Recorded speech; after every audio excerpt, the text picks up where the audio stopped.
Hermanos, bendiciones.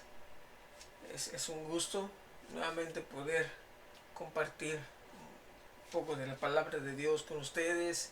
Es triste que no podemos estar juntos y tenemos que someternos a nuestras autoridades, tenemos que hacerlo por el bien del prójimo y por el bien de los unos de los otros dentro de la congregación. Nos duele, pero la palabra de Dios sigue siendo la palabra de Dios, capaz, suficiente de renovar nuestros corazones, de avivarlos y de darnos esperanza aún en medio de este tiempo. Así que a su nombre gloria. Vamos a situarnos en Judas, versículos del 5 al 7. La predicación en esta ocasión de la palabra de Dios será Judas, versículos 5 al 7, el único capítulo que Judas tiene. Es triste, hermanos, que no podemos reunirnos, pero el Señor sabe y estamos y perseveremos en la oración. También, hermanos, aprovechando este medio, ahora el Señor nos lo ha permitido así. Y cuántos en ocasiones pasadas, en pandemias o epidemias pasadas, hubieran querido tener algo como esto. Así que aprovechemos la palabra de Dios, hermanos. La sección de Judas en estos versículos, lo que el pastor Judas está tratando es con el juicio de Dios sobre la impiedad. El juicio de Dios sobre la impiedad. Esto ha dado nombre, título a la predicación de este domingo. Teme al juicio de Dios. Esta es una recomendación, una exhortación, un mandato. Teme al juicio de Dios. El temor al juicio de Dios no es algo que debe existir solamente en los incrédulos. El temor al juicio de Dios debe ser también sobre los creyentes. Si bien es cierto que ya Cristo nos ha rescatado de aquel juicio condenatorio y ya no hay condenación para los que están en Cristo, sin embargo, es tremendamente útil observar este juicio y temer al juicio de Dios para llevar una vida santa y piadosa. Si Cristo no mora en ti, debes temer al juicio de Dios que aguarda por ti. Si Cristo sí mora en ti, teme al juicio de Dios y no peques. Aún nosotros como creyentes, si bien ya no hay condenación, sin embargo, hemos de ser juzgados, como veremos más adelante. Así que, teme al juicio de Dios. Esa es la exhortación para nosotros. Y a la par que vamos viendo, avanzando en esta sección, en estos versículos, los cuales no leo de antemano, sino mientras la vamos avanzando, los iremos leyendo conforme avanzamos en el bosquejo. Entonces, el primer punto principal, en primer lugar, tememos al juicio de Dios proclamándolo enérgicamente. ¿Cómo debemos temer al juicio de Dios, hermanos? O mejor aún, ¿qué debemos hacer específicamente al tratar con el concepto bíblico del juicio de Dios? Primeramente, tememos al juicio de Dios proclamándolo enérgicamente. El versículo 5 inicia: mas quiero recordaros. Mas quiero recordaros. Esta palabra por la que se traduce más. Luego de dar una vívida descripción de los enemigos de Dios, Judas quiere mostrar a su audiencia que si Dios es capaz de juzgarlos con el mismo juicio que ha hecho en la historia sobre la impiedad, es razón para que el piadoso viva en el temor de Dios. Si Dios ha juzgado en el pasado, es algo que nosotros debemos tener en consideración. Es verdad que se está haciendo un contraste, que se está cambiando el enfoque que Judas está llevando. Judas ha descrito a los enemigos y además quiere hacer mejor dicho, un énfasis. Quiere hacer un énfasis sobre esto, más quiero recordarles.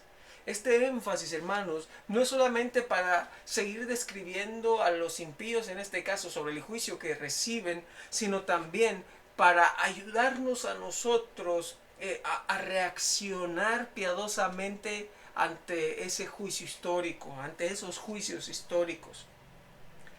Entonces, el juicio de Dios debe proclamarse. La El texto aquí, esto de más quiero recordaros. Recordaros nos da la idea de regresar a la mente algo que no estaba, algo que había sido reemplazado por otra cosa. Los hermanos a quienes escribió posiblemente estaban enfocados en otra cosa, no lo sabemos. La idea general del imperativo, como en el versículo 3, contended ardientemente por la fe, es la de indicar algo que no se está haciendo. Comiencen a contender por la fe. Pero aquí, hermanos, el pastor Judas no solo hace memoria del juicio de Dios, sino que también se lo está recordando a sus receptores. Debemos hacer lo mismo. Somos, resulta, unos cristianos caballerosos que olvidan que Dios ha salvado a su iglesia de su juicio y no repasamos de qué nos salvó Dios. No recordamos el juicio del cual Dios nos ha salvado. Y eso debe estar siempre en nuestras mentes. Es algo, hermano, que no debemos olvidar. Cuando el cristiano olvida de qué lo salvó Dios, su vida se vuelve como era antes. Paul Washer decía que si alguien que dice que Cristo le ha salvado y sigue viviendo su vida vieja, pregunta, ¿de qué lo salvó? ¿De qué lo salvó? Entonces, el juicio de Dios debe proclamarse. Aquí entonces Judas no solamente está recordando para sí mismo, sino que también quiere recordar a los hermanos. Pero debe proclamarse enérgicamente. Él dice, quiero recordarles. Quiero recordarles. Este deseo no se trata de un anhelo por el cual no se puede hacer nada, sino que procede de la voluntad de una nueva criatura. Su morfología original, la forma en la que está escrito este verbo, nos indica que es un deseo plantado por el Espíritu Santo que se mueve desde la propia voluntad hasta los propios hechos. Segunda de Pedro 3:9 usa este mismo querer ahí. El Señor no retarda su promesa, según algunos la tienen por tardanza, sino que es paciente para con nosotros, no queriendo que ninguno perezca, sino que todos procedan al arrepentimiento. Miren, Dios no quiere que ninguno perezca, y por esa razón Él es paciente. Algunos lo tienen por tardanza, pero esto es la paciencia de Dios, soportando a los vasos de ira. Y porque no quiere, es paciente entonces. Nótelo. Este querer, este deseo, lleva a la acción. No se trata solamente acerca de quiero proclamar el juicio de Dios para el arrepentimiento, sino de proclamo el juicio de Dios para el arrepentimiento. No se trata de un sueño guajiro, sino de un deseo volitivo, es decir, del que viene hacia la voluntad y de la voluntad.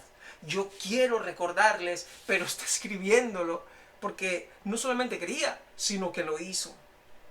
Entonces, hermanos, mostramos un temor del juicio de Dios cuando lo proclamamos enérgicamente. Este deseo, Judas estaba siendo controlado por este deseo piadoso para hacer memoria no solamente a sí mismo, sino a sus hermanos, de que Dios ha juzgado muchas veces la impiedad. Pero para proclamarlo enérgicamente, antes hay que comprenderlo bíblicamente. No se puede proclamar aquello que no se entiende, ¿cierto? Entonces, primeramente, tememos el juicio de Dios proclamándolo enérgicamente. Y ahora, como segundo punto, tememos al juicio de Dios comprendiéndolo bíblicamente. Tememos al juicio de Dios comprendiéndolo bíblicamente. Versículo 5 continúa, mas quiero recordaros, ya que una vez lo habéis sabido. El juicio de Dios, hermanos, debe comprenderse.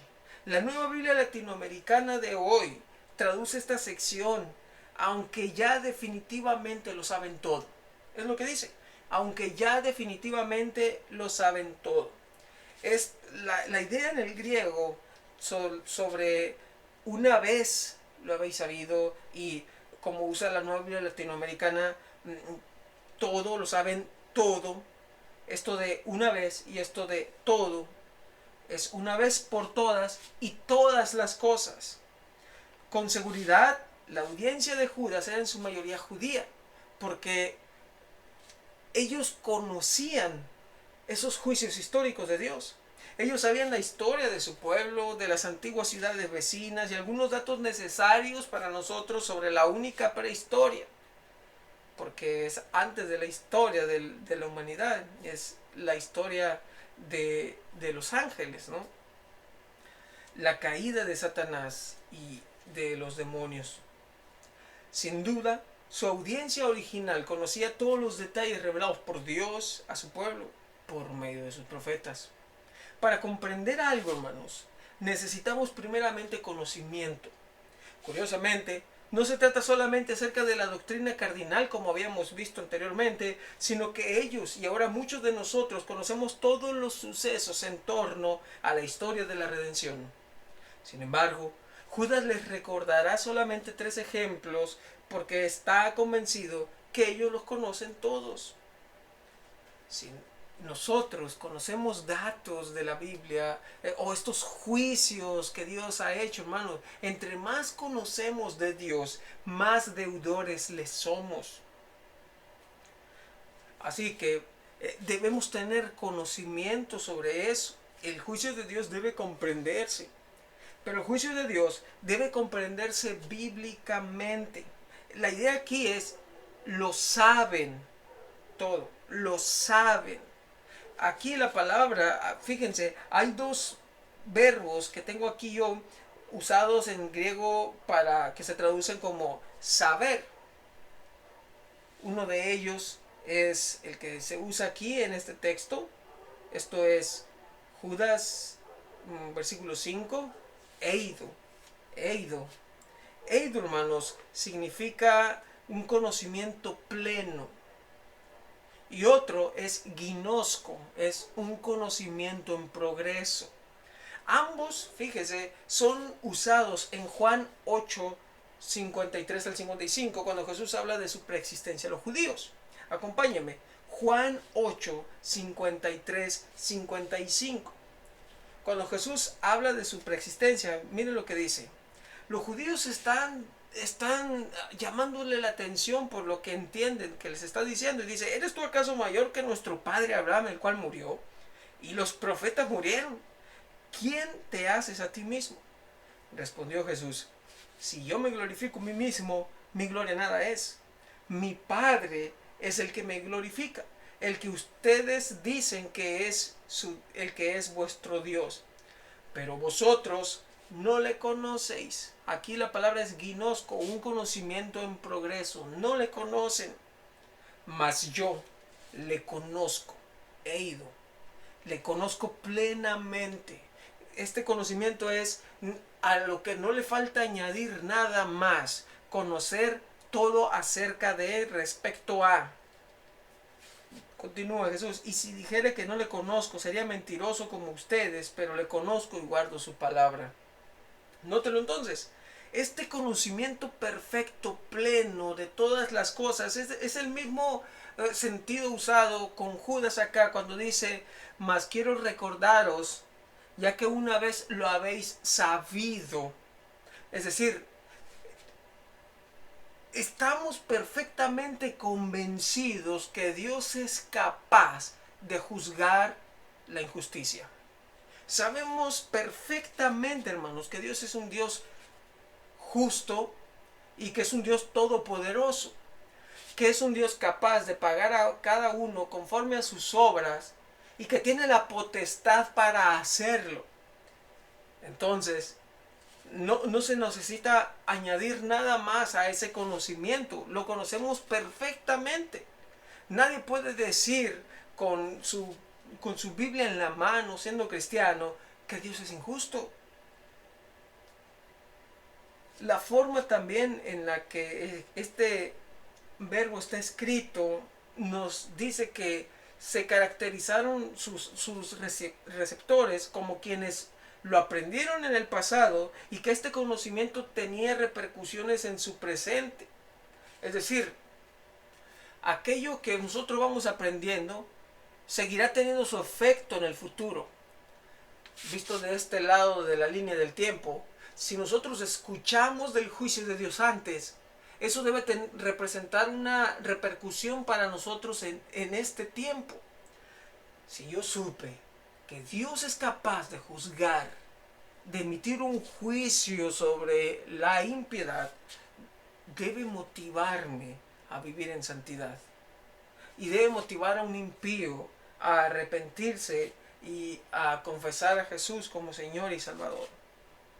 Entonces, mostramos primeramente temor del juicio de Dios al proclamarlo enérgicamente, pero también, número 2, tememos al juicio de Dios comprendiéndolo bíblicamente.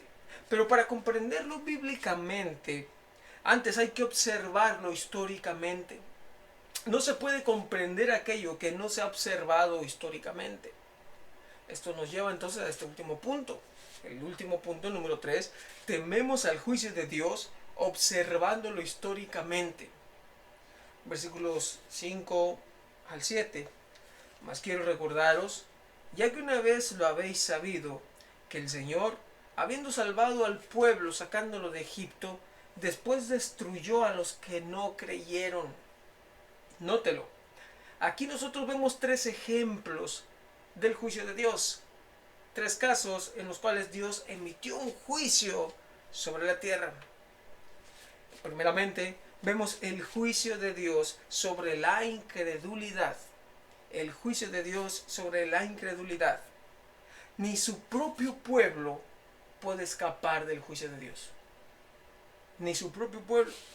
En Números 13, del 1 al 3, observamos cuando los espías son mandados a realizar un reconocimiento de la tierra prometida. Miren lo que nos dice esta porción.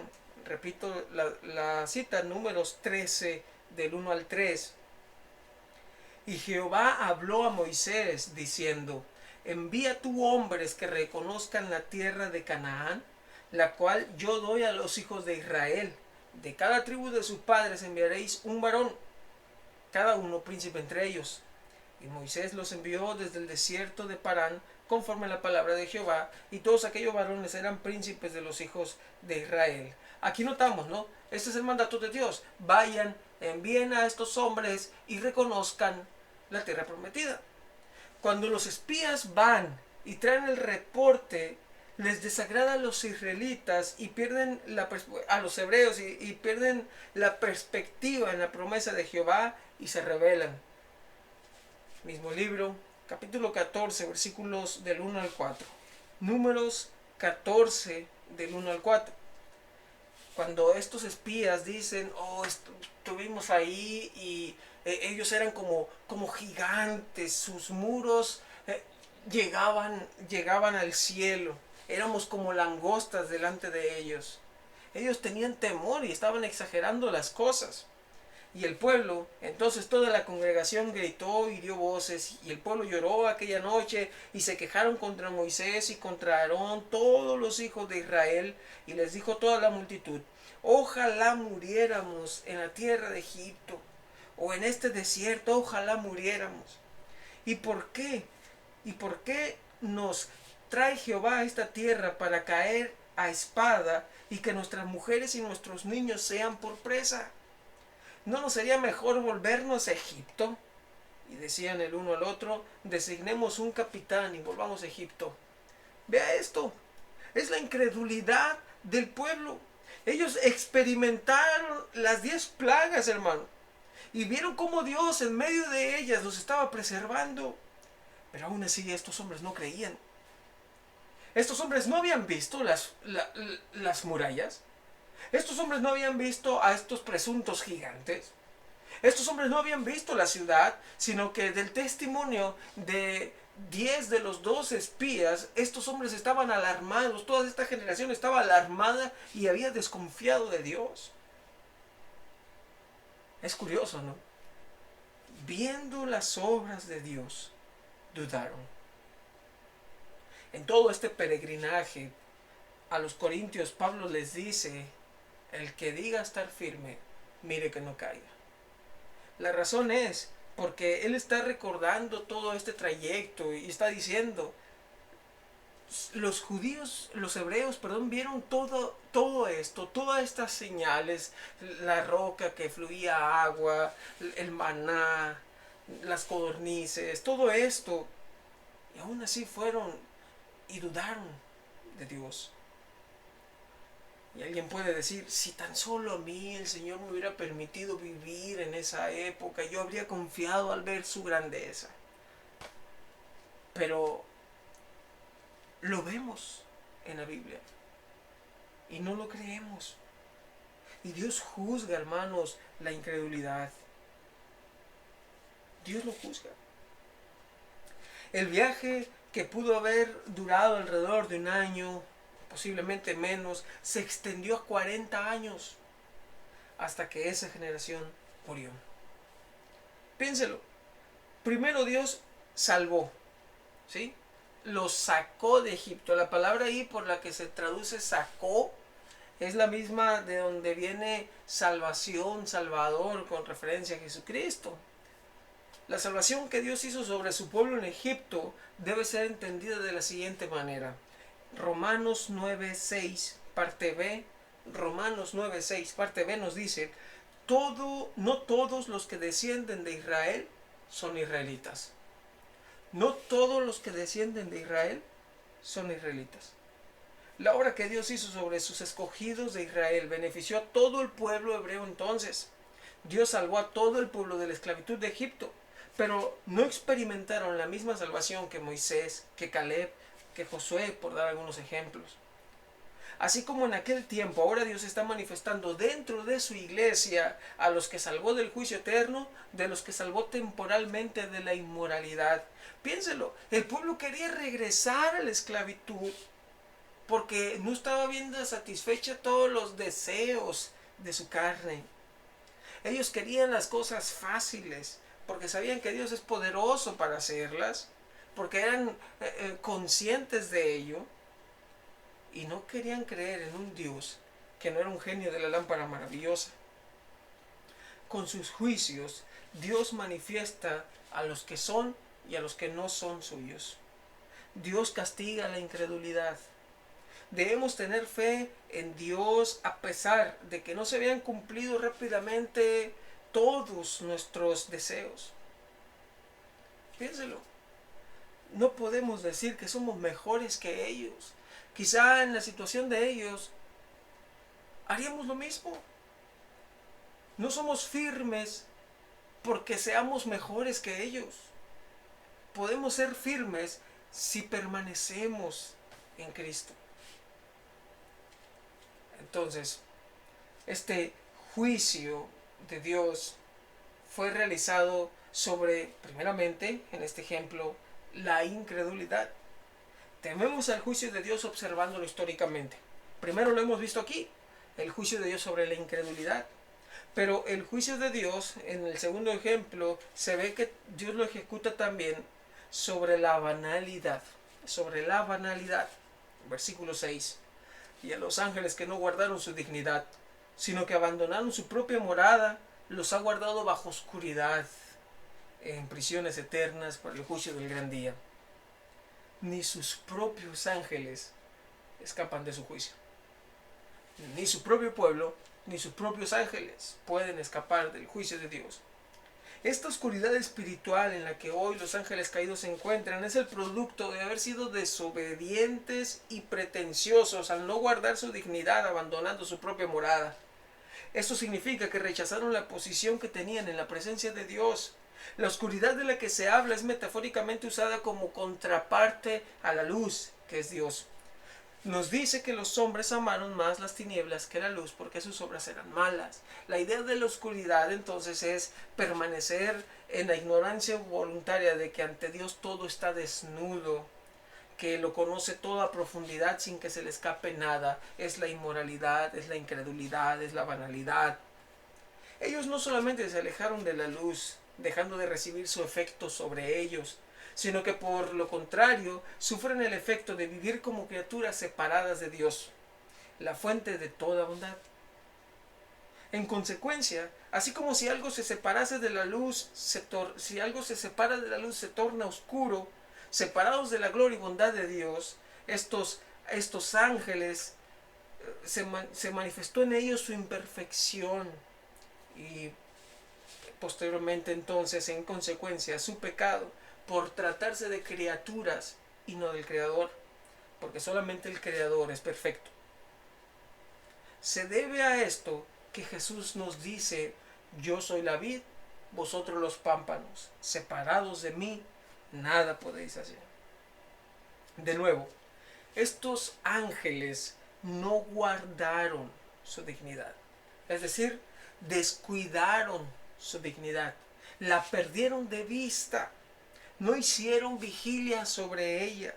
Mis hermanos, esta es una advertencia hecha a nosotros también. Judas la está usando también para ello. Mire lo que nos dice el autor a los Hebreos en el capítulo 2, versículo 1 y en el versículo 3.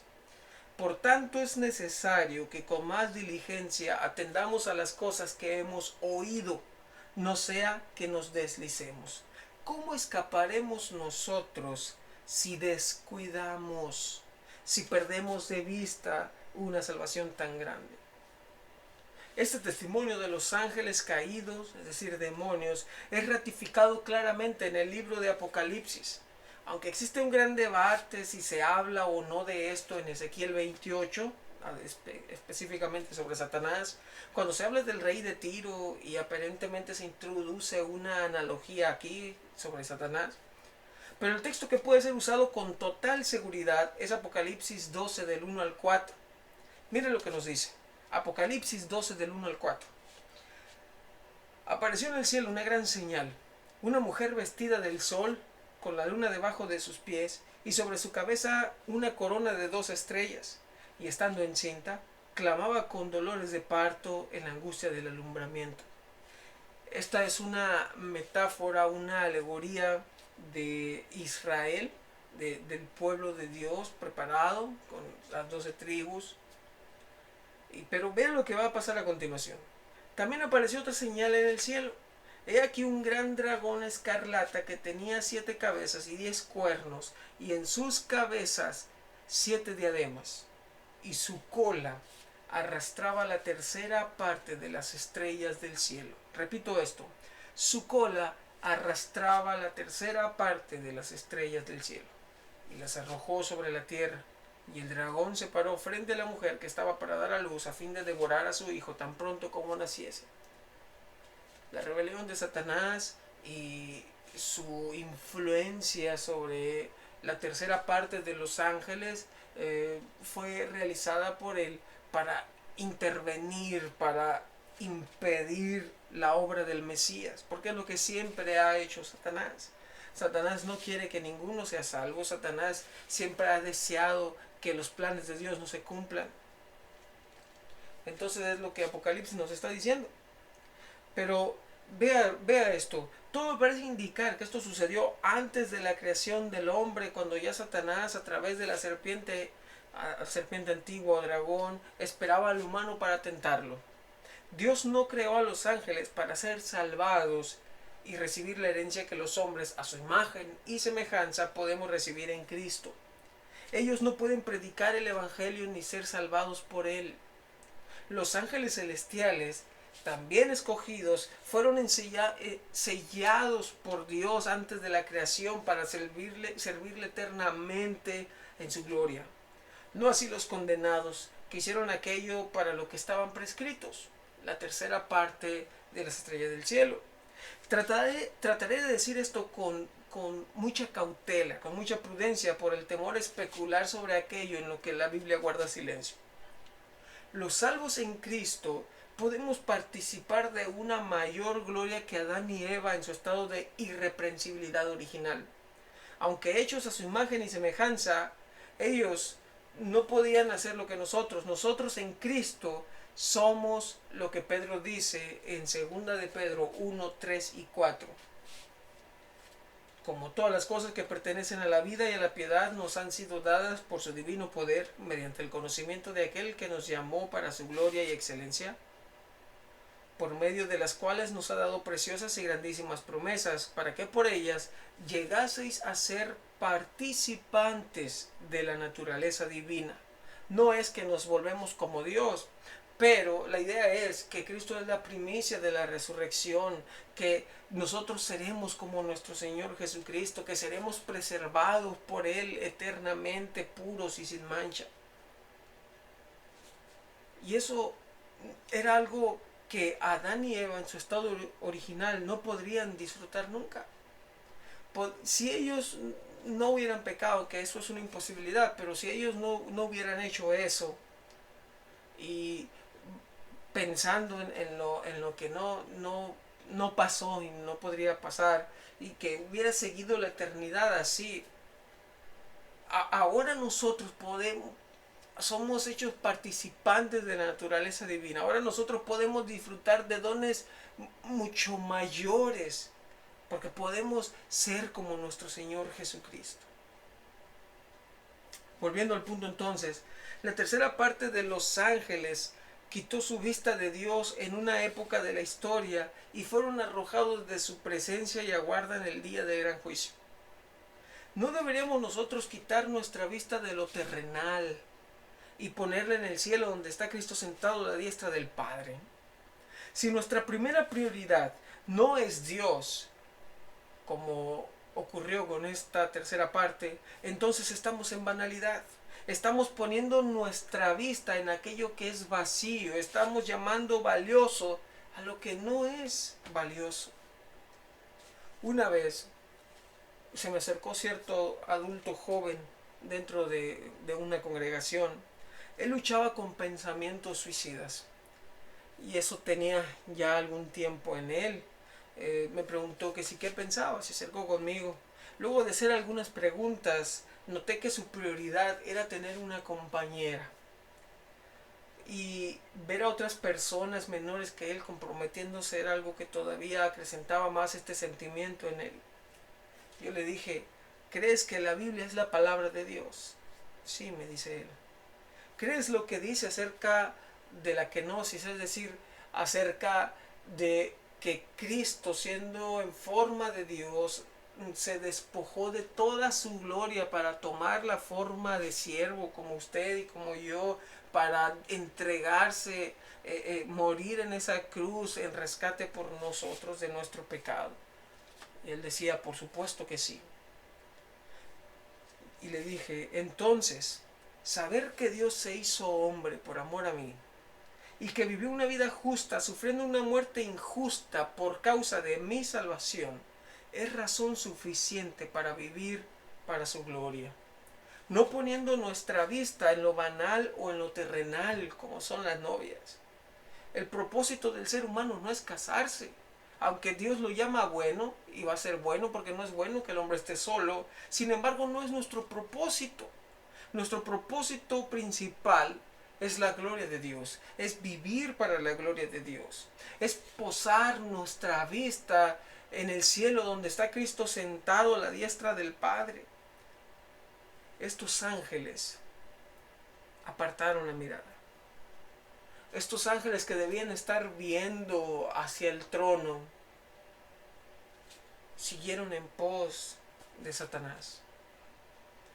Ellos fueron perdidos en la banalidad. Y esto es un suceso irrepetible. Aunque no quisiera extenderme mucho con angelología, es un suceso irrepetible porque los ángeles, es imposible que los ángeles celestes, los que moran en la presencia de Dios y que le sirven, puedan volver nuevamente a caer en pecado. Esto es algo que ocurrió solamente una vez en la historia, no más. Ahora estos ángeles caídos o demonios han sido tirados, arrojados y están en lo terrenal. Son los primeros que llegan al culto, son aquellos que andan rondando por ahí. No quisiera meterme medio místico aquí, pero hermanos, hay una guerra, realmente hay una guerra espiritual.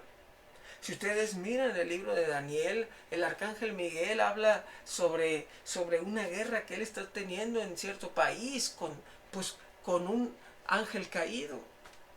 Hay guerras. Pero, hermanos, nuestra guerra es carne, es mundo y es demonios.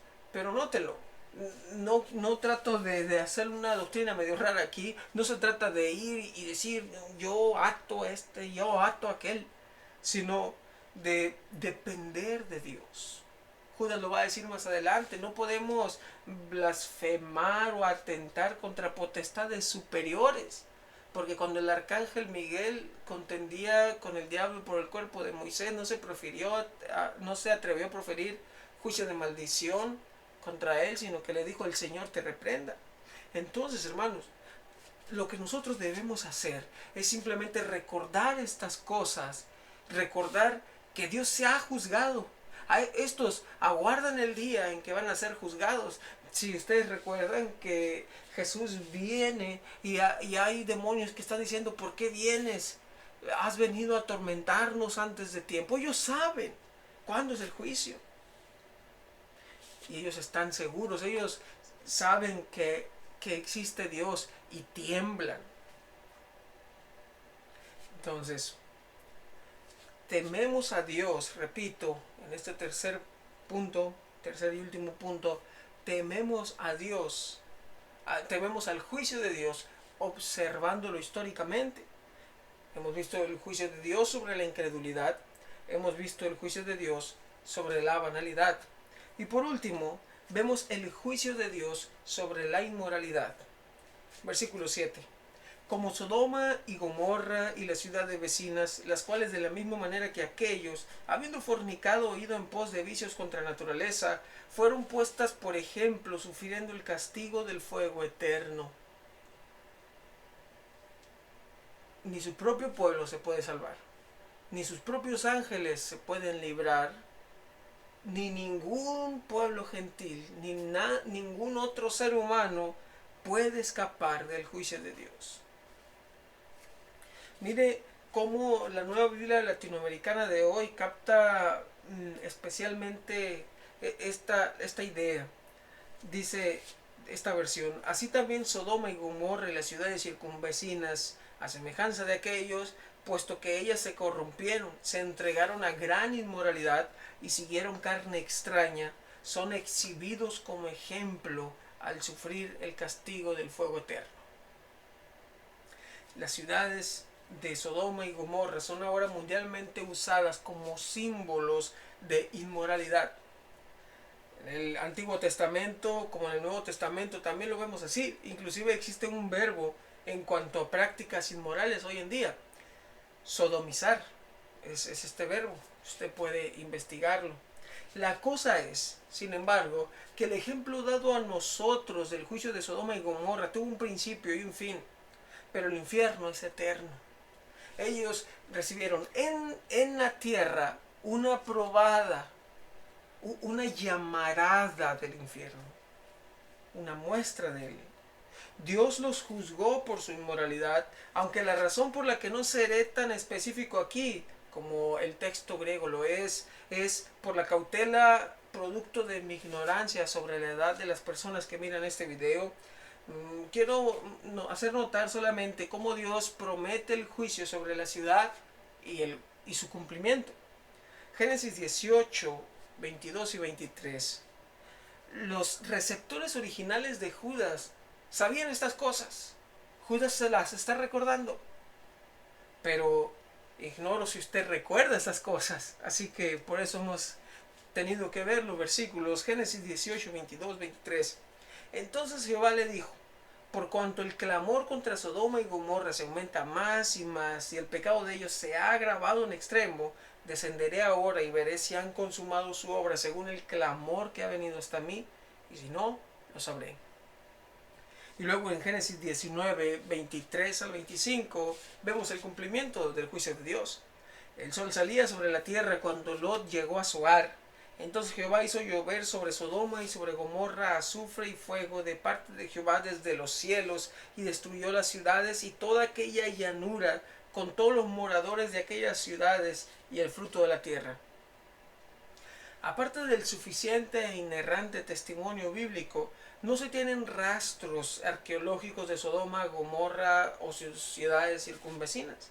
Aunque es interesante el hallazgo del arqueólogo Philip Sylvia del Trinity Southwest University en Albuquerque. Mira esto, él tras 13 años de excavaciones escribió un libro al respecto, el evento del 3.7 depresión media, terminación catastrófica de una civilización de la edad de bronce. Ese es el título. Un artículo sobre su trabajo dice lo siguiente: la datación por radiocarbono y los minerales desenterrados que cristalizaron instantáneamente a altas temperaturas nos hablarían de una explosión masiva causada por un meteoro que explotó en la atmósfera. Esa explosión destruyó al momento las ciudades, al parecer de gran importancia, en una llanura circular de unos 25 kilómetros de ancho que hoy llamamos media depresión y los biblistas llaman Kikar. Una capa de sales del mar muerto, como una maleza burbujeante de calor, se extendió sobre tierras de cultivo que habían sido fértiles, envenenando el subsuelo, y dejó sin pobladores la región durante 6 o 7 siglos, pese a que había muy buenas fuentes de agua, es decir, el río Jordán. Y no solamente es ese dato. En Damasco fueron halladas tablillas sobre el mercadeo de esta ciudad con las ciudades del sur, Sodoma y Gomorra. La posición tradicional, la tradición judía, muestra que estas ciudades estaban situadas en alguna de la región circunvecina al Mar Muerto. Las excavaciones que este arqueólogo hizo estaban en el noroeste del Mar Muerto, en el área de Jordania, y es curioso, ¿no? Porque aparentemente es la dirección a donde Moisés mira, señala aquel territorio que Lot ocuparía, pero no podemos asegurar nada al respecto, ¿no? Nuestra autoridad no es la arqueología, sino lo que la palabra dice. Creemos que existieron estas ciudades no porque pueden ser mostradas arqueológicamente, sino porque Dios dice que existieron. Además, el Mar Muerto se llama muerto porque en sus alrededores no se detecta una vida como lo podemos ver en otros tipos de regiones debido a las cantidades tan elevadas de salinidad.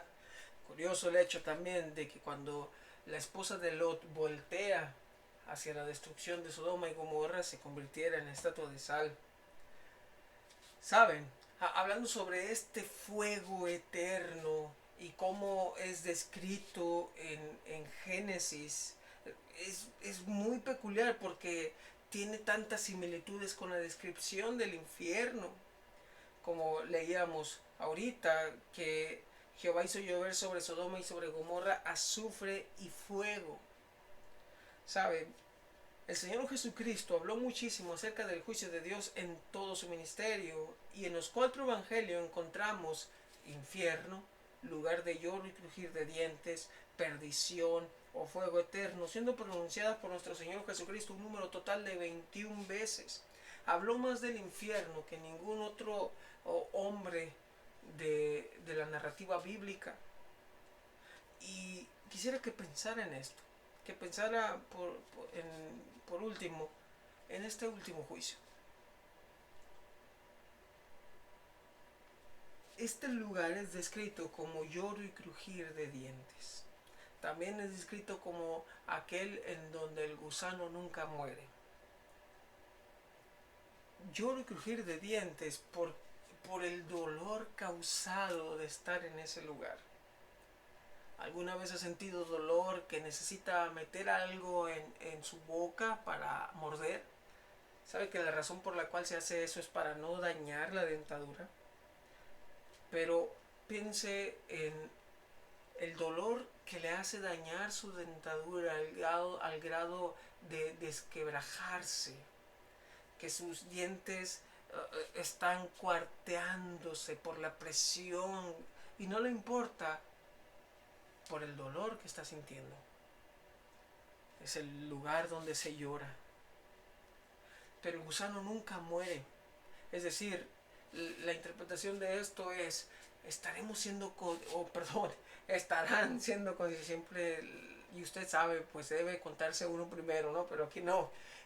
Estar siendo conscientes de por qué no hice caso, por qué no acepté el regalo de la salvación, como en la parábola también de Lázaro y el rico. Oh Señor, si permites que vaya y avise a mi familia de esto y a esto. Él estaba siendo consciente de que y era demasiado tarde para el arrepentimiento. Dios dice, busquen a Dios mientras puede ser hallado. Entonces, este juicio debe producir en el impío un temor reverente a Dios. Decir, yo en verdad merezco eso. Y piénselo, nuestra deuda ante Dios es tan grande que toda una eternidad no nos alcanza para pagarla. Si somos parte de su iglesia, Dios nos ha salvado de ello por la sangre de nuestro Señor Jesucristo. Pero aquellos que no han recibido, que no han confesado al Señor como Salvador, como suficiente Salvador y Señor, deben entender que el infierno es eterno porque su deuda es infinita y porque Dios es infinitamente santo y que una eternidad no alcanza para pagar algo de nuestra deuda. Así que, ¿por qué no aceptar este regalo? ¿Por qué no humillarnos y reconocer así el maravilloso don de la vida que Dios nos da en nuestro Señor Jesucristo? Esto debe hacer crecer en nosotros un sentido de seriedad acerca de aquello de lo que Dios nos salvó. Nos salvó del juicio condenatorio, pero aún así, como elegidos de Dios, también enfrentaremos un juicio de Dios donde seremos galardonados o avergonzados. Si Dios es capaz de juzgar a los impíos, también es capaz de juzgar a sus hijos. Quizá no de la misma manera, pero Dios sigue siendo justo. El hecho de que Dios entregó a su Hijo no significa que Dios solapa el pecado, sino que daremos cuenta a Dios de cada palabra ociosa que haya salido de nuestra boca, que si hemos sembrado heno, madera, hojarasca, vamos a dar cuentas a Dios de esto. Piensen en esto.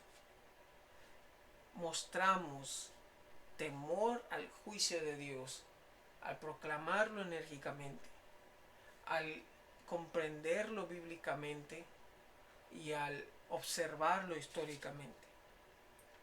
Así que ese debe ser el contenido de nuestra predicación. Era el contenido de la predicación de Cristo.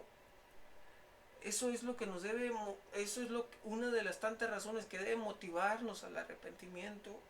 Merecemos esas cosas, pero Dios ha enviado a su Hijo para que todo aquel que en Él cree no se pierda, mas tenga vida eterna. Así que hermano, que en este tiempo, mientras el juicio de Dios ahora está revelando las actitudes en nuestro corazón, es mi deseo que tú seas hallado como alguien, como un hijo de Dios que teme a su juicio. Que en medio de ver el poder de Dios en este tiempo, no endurezcas tu corazón, sino que le busques con más pasión. Vamos a orar.